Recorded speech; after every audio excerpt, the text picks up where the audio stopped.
মাশাআল্লাহ। এই যে দেখেন, এটা কি ব্লাড লাইনের? এটা এটা কার্ল মিনিমান্সের একটা ব্লাড লাইন, এটা বেলজিয়ামের জাত। বেলজিয়ামের জাত। এটা চকো ভাই, এটা চোখ। চকো। এটা অনেকে চকো চকো কয়, এই যে সে চকো। মাশাআল্লাহ। এগুলা বাচ্চা কাচ্চা কেমন বিক্রি হয় ভাই এগুলা? এগুলোর বাচ্চা কাচ্চা আপনার কালার অনুযায়ী, যদি কালার এরকম বের হয় তাহলে 10-15-এর মধ্যে নেওয়া যাবে। মাশাআল্লাহ। এই জোড়াটা কিনছেন কত দিয়ে আপনি? এই জন্য অনেক আমার হাই প্রাইসে কিনা, আপাতত এটা না বলাই ভালো, তাই না? ভালো। হ্যাঁ, মাশাআল্লাহ। কবুতর দেখে যারা কবুতর চিনে তারা বুঝতে পারবে যে এরকম দুই জোড়া চকো পারলে মোটামুটি আল্লাহর রহমতে অনেক সুন্দর। এই জোড়া পারলে এগুলো কালেকশন করাটা টাফ, সহজে সব কালেকশন করা যায় না। মাশাআল্লাহ।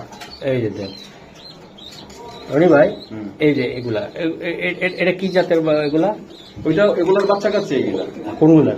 এই মাটিটা হচ্ছে ওদের একটা বাচ্চা, ও ওদের ঘরেরই বাচ্চা। আর নটটা আমার কেনা, নটটা বাইরের একটা ব্লাড লাইনে। এটা মাত্র এক জোড়া মাত্র বাচ্চা হয়েছে আর কি। এটা হোয়াইট চকর টাইপের মধ্যে, এটা অনেকে পছন্দ করে। হোয়াইটের চকরগুলো ইদানিং চলে আর কি মোটামুটি। ভালো চলে। হ্যাঁ, এটা এক একজন এক এক রকমের পছন্দ, কারো সাদার মধ্যে চকো পছন্দ, কারো চকলেটই পছন্দ, আবার কারো মনে করেন মিক্স কালার মাল্টি কালার পছন্দ। আমার আবার এই ধরনের মোটামুটি এই ধরনের